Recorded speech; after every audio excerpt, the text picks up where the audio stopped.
On today's show, North Carolina A&T State goes to the Rose Bowl parade, Talladega goes to the New Year's parade in London, and also maybe we need to start thinking about making the moment about them.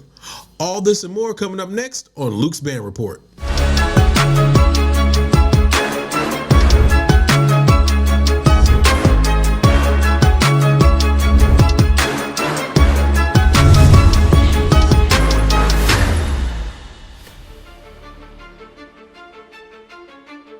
Happy New Year and welcome. If you're watching me in the morning, good afternoon, good evening, whatever you're watching me right now. My name is Jay Luke, the owner and operator of the Passion Is Network. I'm also the host of Talk That Talk and one of the panelists on Blow the Whistle. Now, obviously, on this New Year's in 2024, I need to start updating all of my merchandise inside of the Real Talk That Talk website. So guess what? This year, we're going to start updating and getting new merch all into our site. So get ready for that. So you can go to www.realtalkthattalk.com, pick up some of our old merch and keep going back because you'll start seeing some new stuff. But outside of that, let's get to it. So as you guys already know, North Carolina A&T State University Blue and Gold Marching Machine went to the Rose Bowl and we are super excited about it, right? It's a great thing. We can always celebrate HBCUs, so on and so forth, going into these particular situations. And I want to say that they did a very good job. But I am going to be me and I'm going to do what I always do. And I'm going to break down their halftime performance or their field show performance, because it really wasn't a halftime because they didn't perform for the football game, right? Shout out to Michigan. But nonetheless, I want to go ahead and break this down very quickly. I'm going to try to get to as much as I possibly can. So first off, the first thing I'm going to say is, hey, great job, A&T.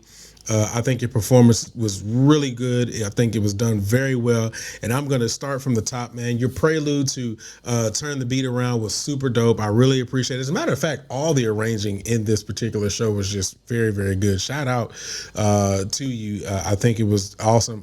Right now, it's like super late. So right now the name escapes me, but I promise you I'm going to put it down at the bottom when I think about it later. But anyway, shout out to you, man. The arrangements are super dope. I think you're doing a great job.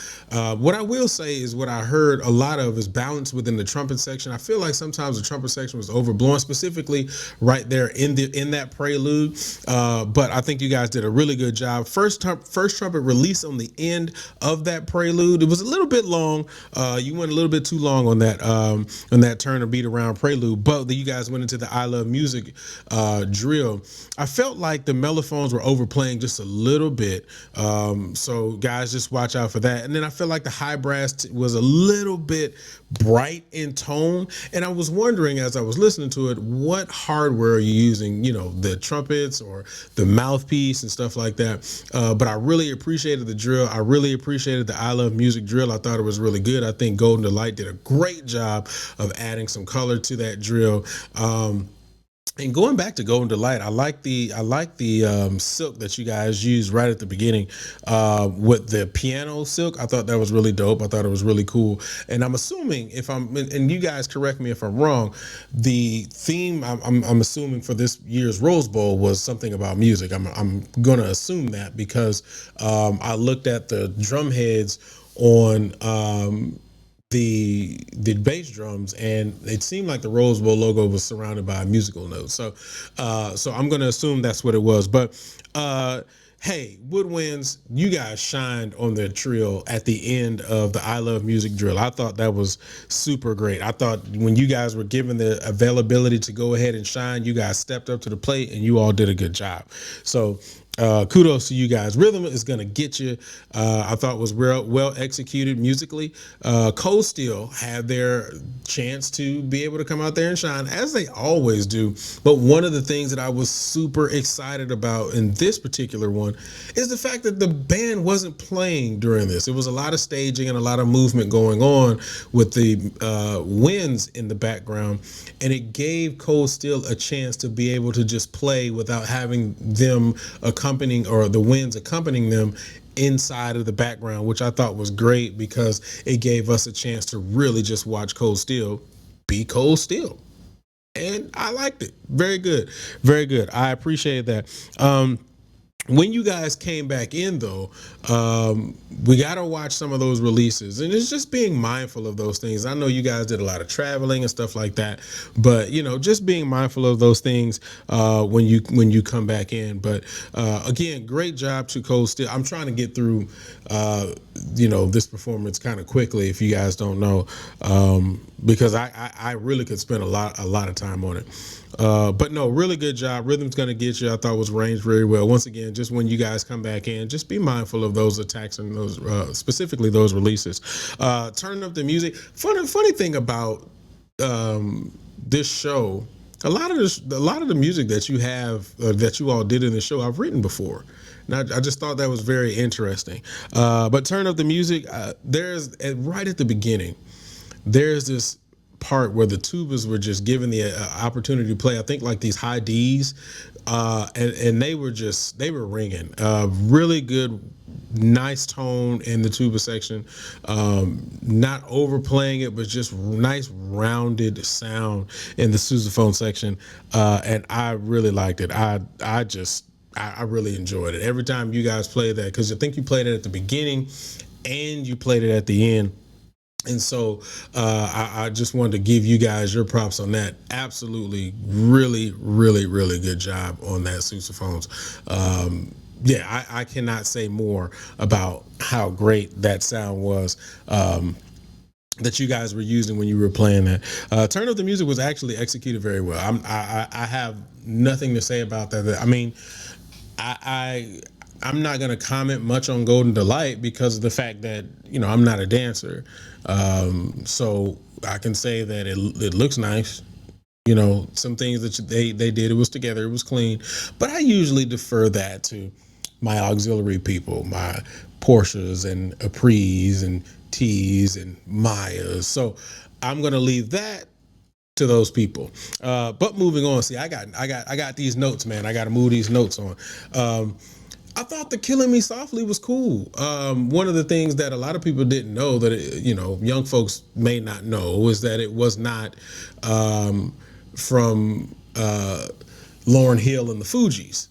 So I'm glad that they took the time to actually give the person who did it their flowers. Right in the beginning, though, Woodwinds had these counter melodies that was going in the background that I was like, yo, come on, Woodwinds, give it to me. And they were shining through, and I appreciated the fact that the band actually came down enough to be able to allow that timbre to shine through, that woodwind timbre to shine through. Another thing that I thought was cool is that the drum majors were actually conducting. And I think that's a really good thing that, and every band is different. Every band is different, and we're not going to try to judge every band on the fact that, you should let drum majors conduct, or you should let band directors conduct. Everybody has their own thing that they do. And so what I did appreciate is the fact that the drum majors were conducting, and they were able to get their shine in it. And shout out to the drum majors too, because I don't even think they sat down or took a knee for 1 second. And I mean, honestly, that's normal for A&T when they do their drill, that the drum majors are always doing a routine throughout the drill. But kudos to you guys.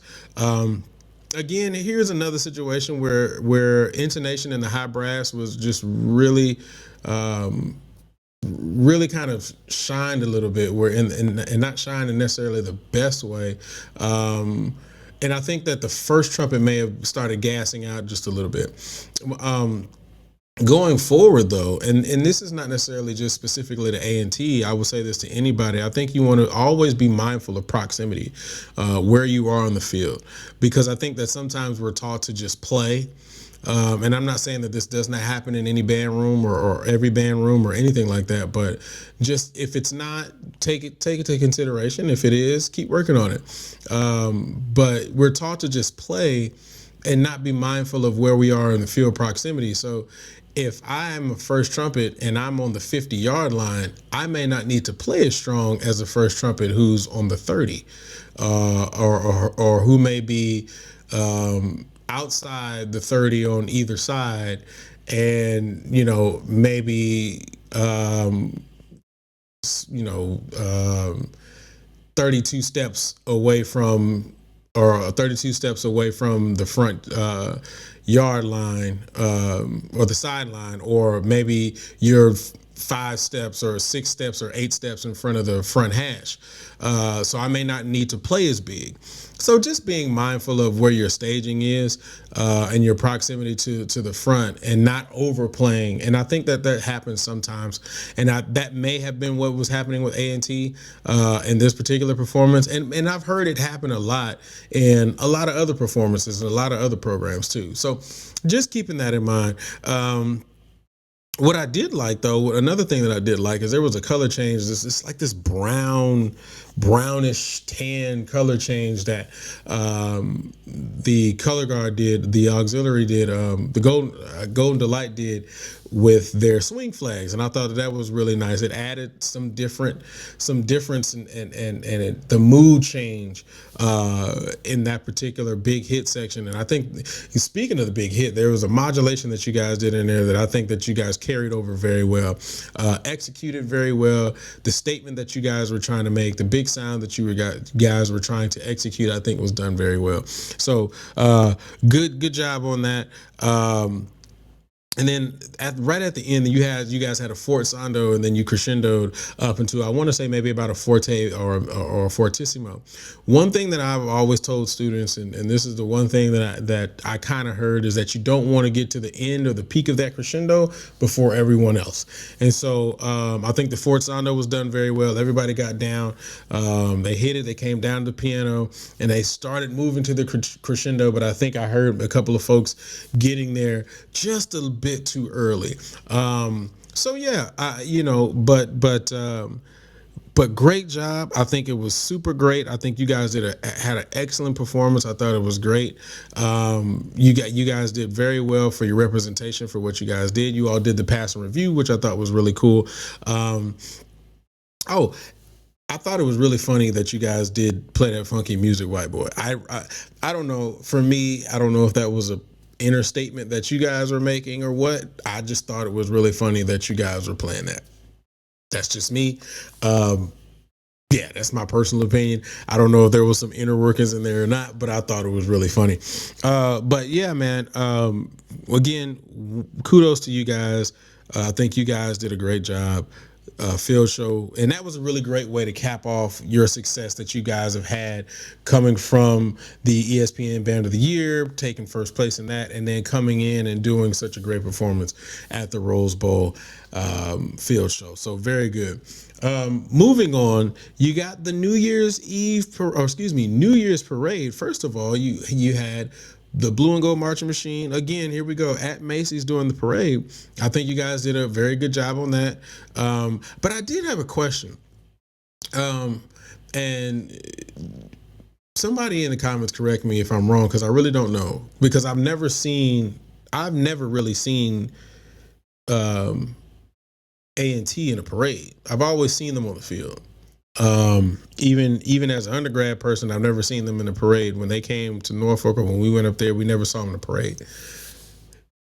Was the all-purpose girls, and I've been calling them all-purpose girls since undergrad, so I need to put that stamp on that. Everybody knows that, so it's not me trying to be rude. I had never seen Golden Delight before I got to Norfolk, and when I got to Norfolk, I had never seen any auxiliary group from an HBCU do everything from dancing to twirling to color guard. So I call them the all-purpose girls. I was like, yo, they gonna pull out the chairs and play the horns and do everything else. But has Golden Delight always been on flags, swing flags, when you all do parades, or is that just something that you all decided to do for the Rose Bowl parade? So you put the majority of Golden Delight on swing flags, and then I think you had a couple, I think maybe 4 or 5 on batons.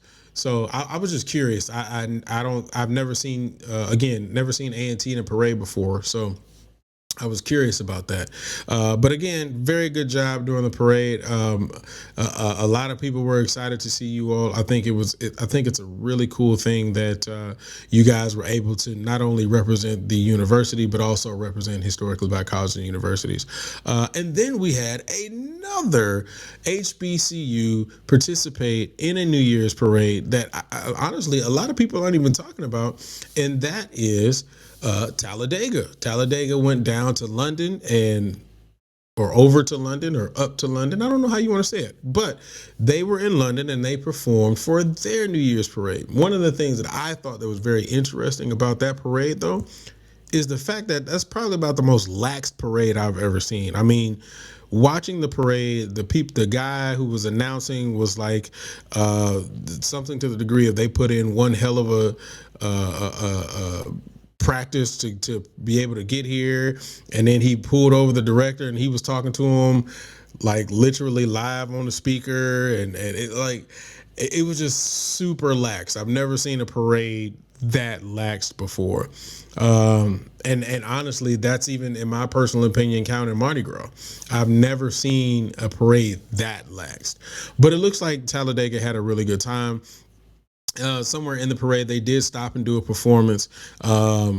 And again, here is another situation where you are a historically black college who is not only representing the university, but representing historically black colleges in another area, in another place where they have probably never seen you in, or just seen that university. I'm not going to say they haven't seen the HBCU before, but never seen that university. So it's great exposure for the university, great exposure for historically black colleges and universities. So I thought it was great that the representation was there. I did have a question though, and again, here's one of the things that you guys can tell me in the comments. One of the announcers said that they brought over 180 students to perform in London. However, the band looks small. So was it, did they bring over 180 students, or were they just did they just misquote themselves and they were really supposed to say they have over 180 students within the program, but the students who were performing were only a small group that they could bring to London, maybe because they were giving a cap on the amount of students that could come. Maybe they were financially, they probably weren't able to bring the full group. But I was just curious. I heard him say that, and I didn't know what the answer was for that. So you guys tell me in the comment section. Also, man, tell me in the comment section how you guys feel like A&T did on their halftime performance, how they did in their passing review, how A&T did at the Rose Bowl. How do you feel like Talladega did at their performance, their New Year's performance in London? You guys tell me down in the comments section. I want to see and hear your thoughts, man. And hey, look, I've been reading and seeing and looking at all of your thoughts. And again, I appreciate every single person who reaches out and put your opinion out there. Again, I always say it's nothing wrong with an opinion. All right. Here we go. Last topic of the day, though. I think it's, and I'm going to go back and say this, I think it's really good that we continue to celebrate these things that are happening with historically black college and university programs, band programs specifically. And I don't know if it's just me. Is it just me, or is it like the Rose Bowl is trying to get at least one HBCU in the Rose Bowl every year at this point? It seems like it's a growing trend to try to get at least one HBCU in every year. Because I know this year is A&T. I think next year is Jackson State. And so I find it really interesting that they're trying to make an effort to do that. And shout out to Historical Black College University Band Program, but shout out to the little Japanese group too. They dope. But when we have these big performances, and I think we even do that and just normal things that we do as a people. I think we don't give people the flowers that we need to give them in the moment that they need to give them. I think that we take too much time to overshadow them with our own personal accomplishments. Let me give you an example of what I'm saying. When this band goes to Rose Bowl, Why is it that sometimes we have to see other people showing their Rose Bowl performances and saying how great they did in their performance, instead of bringing the light to the performer who was actually performing at that time? It's almost like when graduation season comes up and we start posting pictures of us graduating during graduation season, but it ain't about you. Why is it that we have to take the shine off of the people who are participating in the act at the moment?